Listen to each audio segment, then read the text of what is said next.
तो फाइनली 18 सितंबर को पेपर हो गया। एंड पेपर होने के बाद जो सेंटर से बच्चे निकल रहे थे उनमें से 10% बच्चों की तो शक्ल कुछ ऐसी थी और 90% बच्चे थे जिनकी शक्ल ऐसी थी। रीज़न ये था कि ये जो 10% बच्चे थे ये सोच के गए थे कि पेपर को टफ ही बनाएं तो ज़्यादा बेहतर रहेगा, जिससे उनकी कंसेप्चुअल क्लैरिटी क्लियर है तो वो अच्छे से पेपर अटेम्प्ट कर पाए और दूसरे ना कर पाए।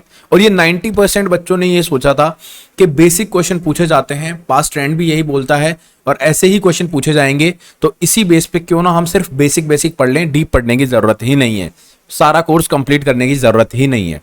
ठीक है, अब देखो टीचर जो होता है ना वो पास्ट ट्रेंड के बेस पे बताता है, पास्ट पेपर्स के बेस पे बताता है, उस लेवल पे का जो एग्जाम है जूनियर अकाउंटेंट का उसमें दूसरे स्टेट्स में कैसे क्वेश्चन पूछे जा रहे हैं, दूसरी कंपनीज कैसे क्वेश्चन पूछ रही है, पीएसयू के पेपर कैसे आ रहे हैं। मैंने तो पीएसयू के पेपर भी सॉल्व कराए हैं, तो आप लोगों ने बोला था सर ऐसा ही लेवल आता है।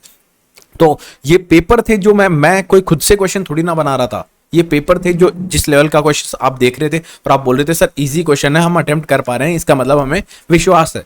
लेकिन पेपर में गए तो कुछ और ही देखने को मिल गया। क्या देखने को मिला? आप लोगों ने एक चीज सोची थी कि 5 क्वेश्चन टफ आ जाएंगे तो 55 क्वेश्चन इजी आ जाएंगे, उनमें से 50 क्वेश्चन हम अटेम्प्ट कर देंगे। इन्होंने 10-15 क्वेश्चन टफ दे दिए, 45 क्वेश्चन इजी टू एवरेज दे दिए, तो आप तो वहीं पे अपना पेशेंस खो बैठे। बेसिकली ये टेस्ट है ना, ये कोई टेस्ट नहीं था, ये आपके धैर्य, आपके पेशेंस, आपके व्यक्तित्व का टेस्ट था। ऑनेस्टली अगर कूल होके अगर आप ये चीज सोचोगे ना कि हाँ भाई 40 से 45 क्वेश्चन तो अटेम्प्ट करने लायक थे, इजीली अटेम्प्ट करने लायक थे, इजी टू एवरेज थे, बाकी जो 15 क्वेश्चंस बचे थे उन्हीं में तो थोड़ा ऊट पटांग करा गया है। ठीक है, उन्हीं से रिलेटेड तो कुछ ऊपर नीचे करके पूछा गया है। मैंने तो कई बच्चे ऐसे पूछे हैं जो बोल रहे हैं कि सर हमारा 55 क्वेश्चंस ठीक हुए हैं, 55 क्वेश्चंस हमने अटेम्प्ट किए हैं और उसमें से 52-53 क्वेश्चन ठीक है, बट हमारे उधर 24 नंबर नहीं आ रहे सर, 24 क्वेश्चंस ठीक नहीं हो रहे पार्ट बी में। और सच्चाई है, मैं आज बोल रहा हूं, अभी बोल रहा हूं, अभी मेरे को कमेंट करके कोई ऐसा इंसान बताना जो जो जीके की प्रिपरेशन करके ये दम ठोक रहा हो कि मैं जीके की वजह से पास हो जाऊंगा, और जीके में जब पेपर देखा तो जीके में कितने क्वेश्चन अटेम्प्ट कर पाया। ऑनेस्टली जो महीनों से मेहनत कर रहे थे ना जीके में, उनको भी हवा नहीं लगी है जीके की। मैं इसीलिए बोल रहा था पार्ट ए को स्ट्रॉन्ग कर लेना, पार्ट ए को स्ट्रॉन्ग कर लेना। लोग बोल रहे हैं सबका ही पार्ट ए सिमिलर हुआ है, सिमिलर नहीं हुआ है मेरे दोस्त। 55 क्वेश्चन ठीक होना और 45 से 50 क्वेश्चन ठीक होना में डिफरेंस आता है 10-15 नंबर का, वही कट ऑफ में पूरा चेंज ला देता है। और उधर से जिसकी किस्मत अच्छी होगी, दिनमान अच्छा होगा पार्ट बी में, उससे वही पास होगा। मैं भी क्वेश्चंस भी डिस्कस करूंगा, लेकिन आप मेरी बात पे गौर फरमाना दोस्तों। मैं इसीलिए बोल रहा था पार्ट ए पे ज्यादा फोकस करके कॉन्सेंट्रेटली पढ़ लेना। अब जो लोग नहीं पढ़े ना पार्ट बी, वो ये बोल रहे हैं कि सीधा सीधा गेम था पार्ट बी का। दोस्तों पार्ट बी का अभी भी गेम नहीं था, ये पार्ट ए का ही गेम था। पार्ट बी जिन्होंने पढ़ा है ना, एक बार उनसे पूछना दोस्तों। एक्चुअल में मैं बोल रहा हूँ, प्लीज रिक्वेस्ट कर रहा हूँ, जिन्होंने पार्ट बी पढ़ा है ना, जीके अच्छे से पढ़िए, पिछले 4-5 महीने से जीके में लगे हुए थे ना, सच सच बताना जीके में कितने क्वेश्चंस आपने करे हैं, कितने क्वेश्चंस आए हैं आपको। ऑनेस्टली प्लीज यार कमेंट करके इन बच्चों को अवेयर तो करो यार सीरियसली कि जीके किस लेवल की आई थी। ये सोच रहे हैं कि हमने जीके नहीं पढ़ी इसलिए हम अटेम्प्ट नहीं कर पाए, ऐसा नहीं है। जिन लोगों ने जीके पढ़ी है, मैंने बात करी है, जिन लोगों ने जीके पढ़ी है, जिनको अच्छे से आती थी, एक एक स्टेट का पूरा मापदंड पता था, उन लोगों को जीके समझ में नहीं आई यार जीके कहां से पूछी गई है।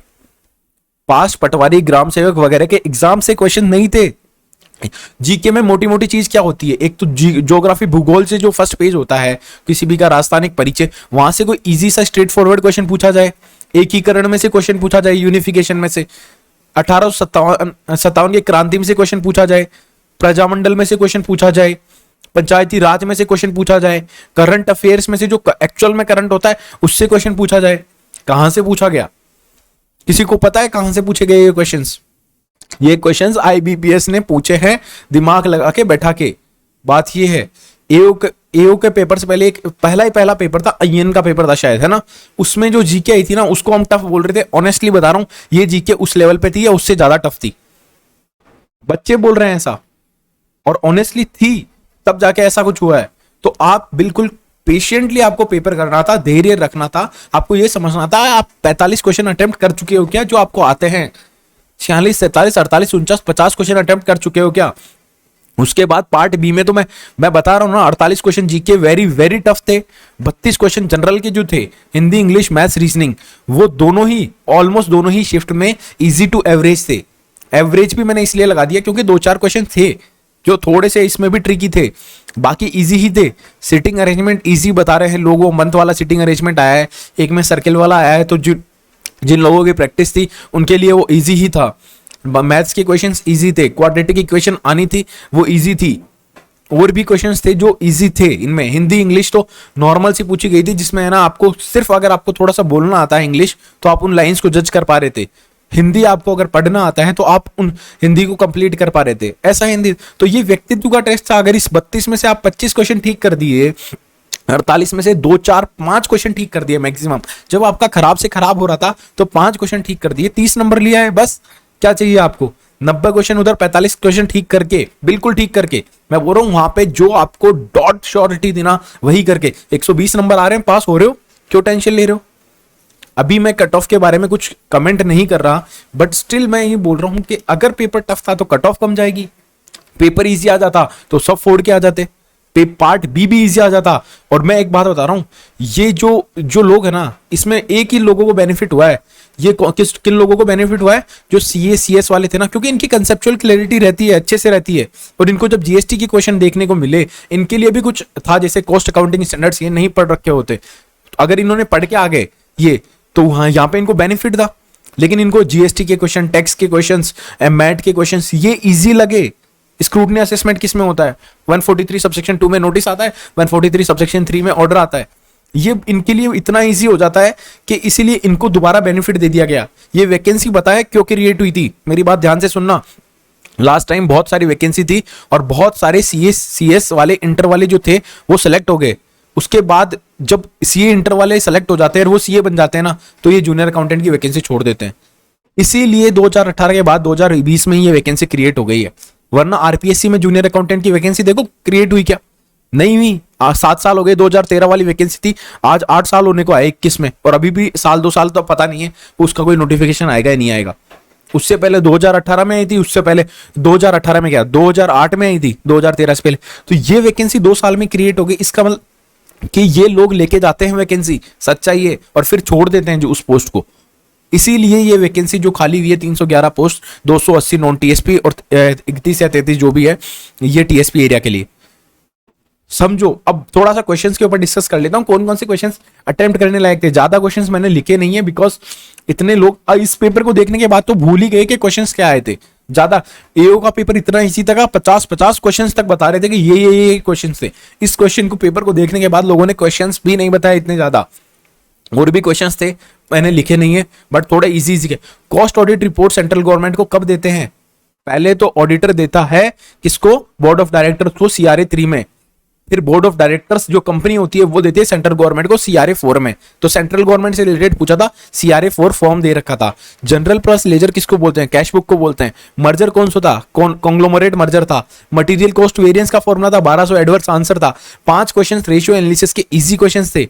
ये क्वेश्चन नहीं करे क्या आपने, फिर आप पेपर को टफ बता रहे हो। डिडक्शन अंडर सेक्शन 80 GGA पूछा था, 100% डिडक्शन मिलता है, पढ़ के गए होंगे। मैंने बोला था डिडक्शन से क्वेश्चन आएगा। हाँ, आप मेरे को ये भी क्रिटिसाइज कर सकते हो, सर आपने स्टैंडर्ड ऑफ ऑडिटिंग का क्वेश्चन बोला था, आया नहीं। अकाउंटिंग स्टैंडर्ड का क्वेश्चन बोला था, आया नहीं। तो गाइस एओ में तो आया ना, वो क्वेश्चंस आए थे एओ में, वही ट्रेंड बोल रहा था, वही इस लेवल पे पेपर पूछे जाते हैं, बट थोड़ा सा चेंज कर दिया। इसमें कोई टीचर भगवान नहीं होता है, ठीक है। ये आपके व्यक्तित्व, आपके पेशेंस का टेस्ट होता है।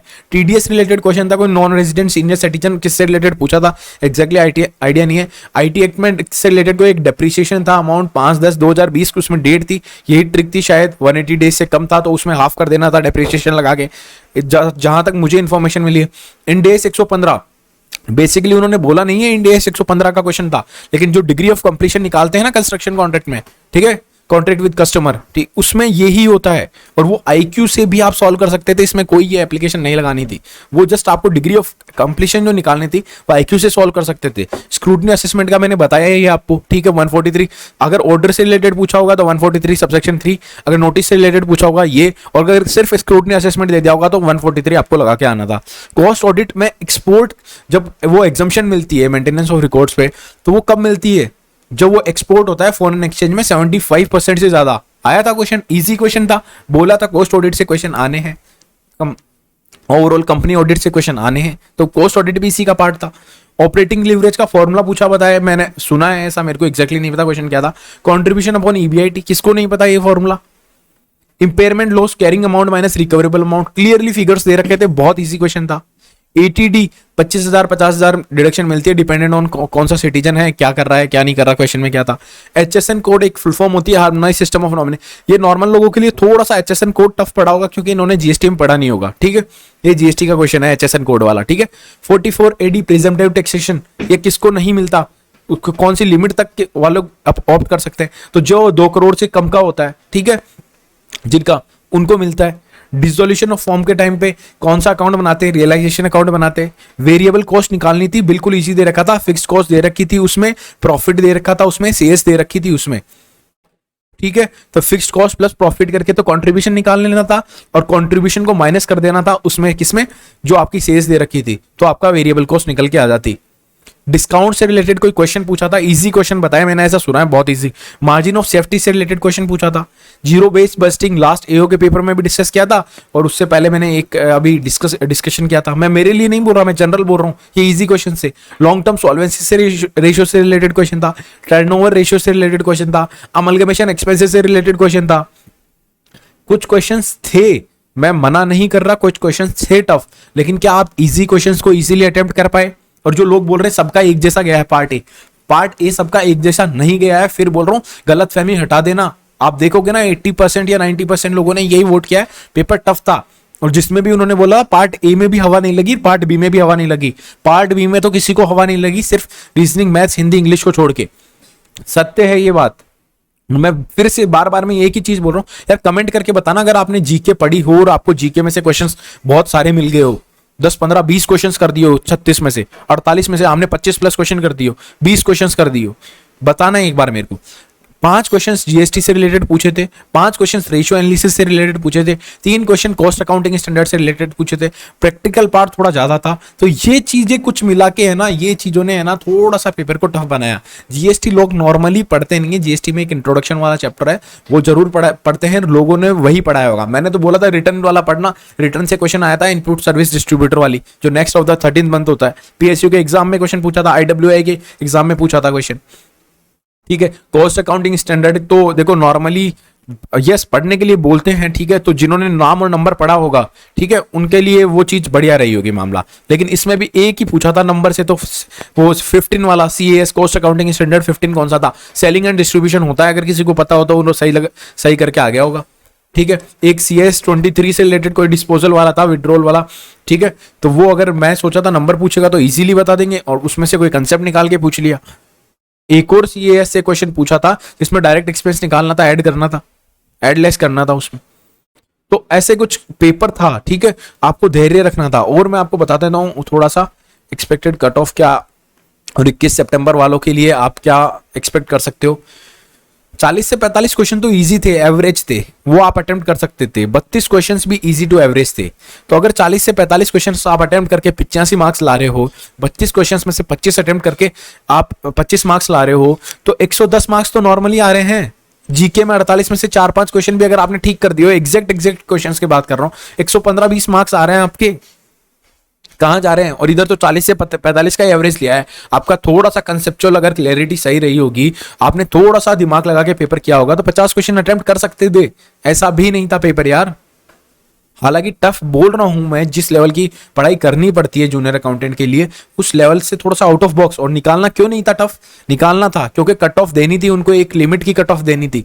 130-40 कट ऑफ थोड़ी ना रखते, अगर पेपर इजी दे दिया, 50-55 क्वेश्चन करने लायक दे दिया, 100 नंबर प्लस सबके आ रहे हैं वहां पे, ठीक है, तो आप 20-25 नंबर भी नहीं लाओगे क्या सबके सब।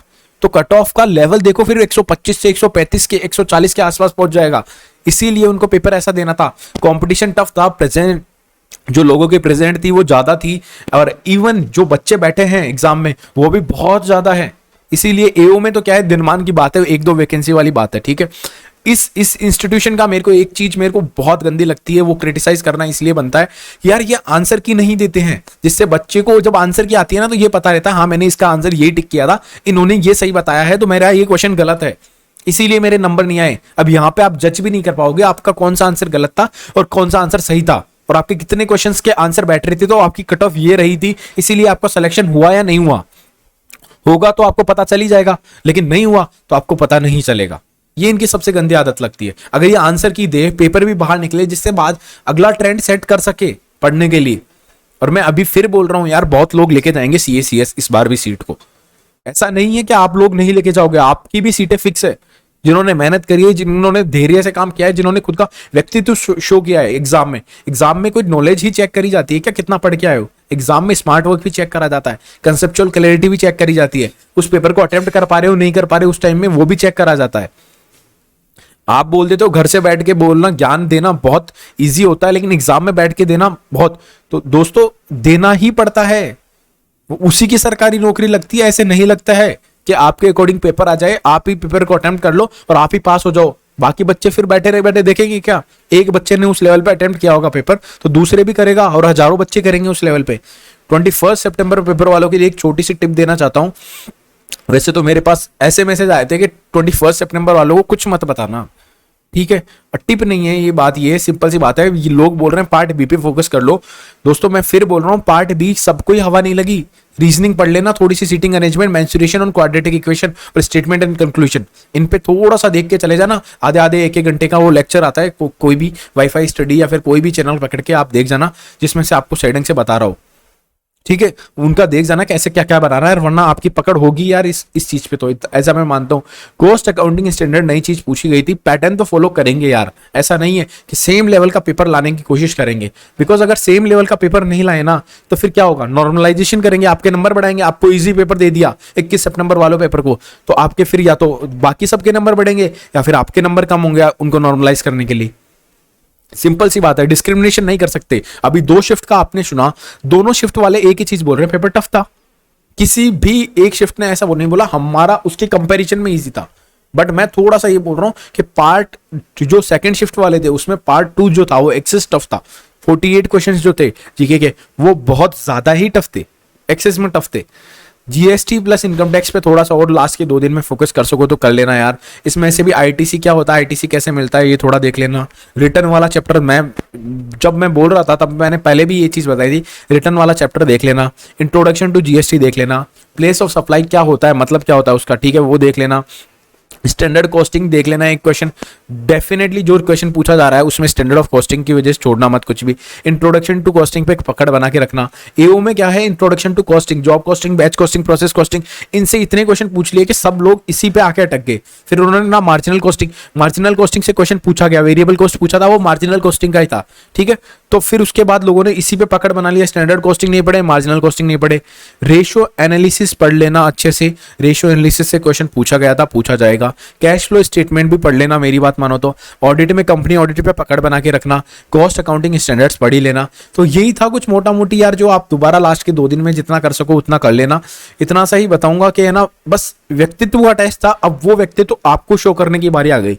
18 सितंबर वाले लोग तो इसमें थोड़ा सा कहीं ना कहीं फेल रहे हैं, क्योंकि वो बेसिक्स के बेस पे चले गए थे। लेकिन आपको एक प्लेटफॉर्म मिल चुका है कि हाँ भाई पेपर उस लेवल का भी आ सकता है, ठीक है। अब उस प्लेटफॉर्म का अच्छे से यूज करके अपना व्यक्तित्व शो करना, धैर्य रखना, पेशेंस रखना, और ऑनेस्टली बोल रहा हूं, ठीक है, इजीली उस 110 120 के आंकड़े को पार किया जा सकता है अगर बहुत ही ध्यान से काम हो के अगर पेपर को अटेम्प्ट करा जाए। अगर आपने पढ़ा है तो, नहीं पढ़ा तो फिर तो भगवान मालिक आपका।